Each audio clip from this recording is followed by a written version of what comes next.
Akan siapa umatku, siapa yang bukan? Umatku adalah mereka yang wajahnya, tangannya, kakinya bercahaya bekas wudhu. Tapi ketahuilah, ada sejumlah orang wajahnya bercahaya, tangannya bercahaya, kakinya bercahaya. Aku panggil mereka, tapi dihalau sama malaikat, tidak boleh mendekat.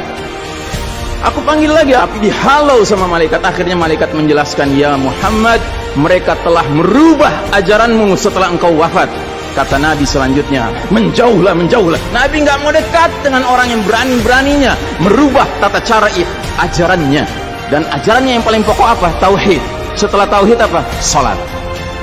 Dan ingat, salat adalah amal yang paling pertama yang akan diperiksa oleh Allah Ta'ala bagi setiap hambanya. Dan saudara rahimahumullah, saya ingin menyampaikan dua hadis lagi. Satu hadis dari Nabi, la tadaru furujatin lisyaitan. Jangan kalian biarkan celah-celah itu untuk syaitan. Ini Nabi Muhammad SAW yang berbicara, bukan Ihsan Tanjung.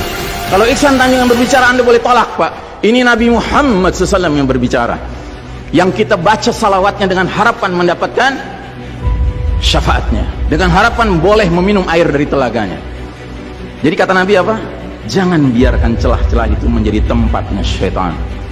Hari ini tidak sedikit masjid bahkan memuliakan syaitan, memberi tanda di mana syaitan hendaknya berada. Na'udzubillahi min dzalik. Mau jadi apa kita, Pak? Mau jadi umat seperti apa kita? Ini adalah simpul terakhir, saudaraku. Kalau sampai simpul terakhir ini kita relakan lepas, sudah tidak ada sisanya ajaran ini di muka bumi. Karenanya saudaraku rahimakumullah, bagi saya urusan sholat berjamaah dan tata caranya ini bukan urusan pilihan fikih, Pak. Ini urusannya adalah urusan dengan musuh Allah Ta'ala. Hadis yang terakhir, kata Nabi SAW, innal yahuda qad sami'u dinahum. Sesungguhnya Yahudi sudah bosan dengan agama mereka. Wa innahum qaumun hasadun. Dan mereka adalah kaum yang sangat hasad kepada kita umat Islam, terutama dalam 3 perkara. Satu, raddis salam. Kebiasaan kita umat Islam kalau ketemu saling ngucapin assalamualaikum, dibalas waalaikumsalam. Itu Yahudi nggak senang, Pak. Yahudi tidak senang melihat umat Islam berukhuwah Islamnya.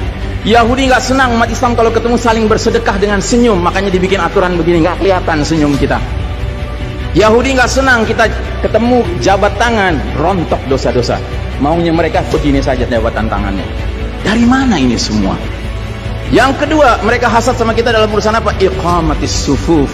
Dalam tata cara kita menegakkan saf kita. Ingat, Pak, saf dikatakan tegak syaratnya 2. 1 lurus, 2 rapat. Bukan hanya lurus tapi renggang-renggang, atau rapat tapi meliuk-liuk. Tidak, harus dua-duanya lengkap. Sehingga Nabi sampai bertanya, kenapa kalian gak bersaf seperti malaikat di hadapan Allah? Para sahabat bingung, bertanya, bagaimana malaikat?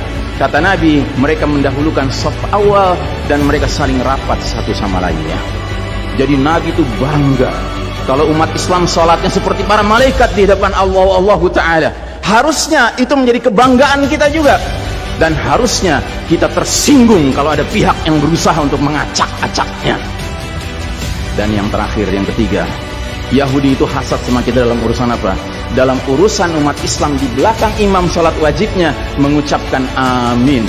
Makin keras suara amin itu, makin geram mereka.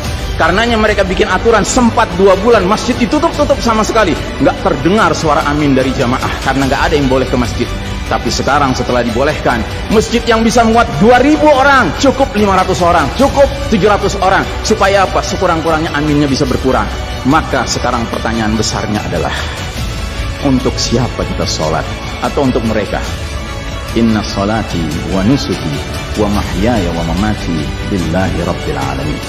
Mudah-mudahan apa yang saya sampaikan tidak membuat bapak dan ibu makan nggak kenyang, tidur nggak nyenyak, tetapi semakin sadar betapa kita sedang hidup di era penuh fitnah di akhir zaman. Dan musuh-musuh Allah sedemikian sistematis, sedemikian terencananya membuat kita sadar tidak sadar meninggalkan din kita. Yang paling mengerikan kalau sampai sudah nggak ada perasaan lagi risau dengan ini semua. Karena apa?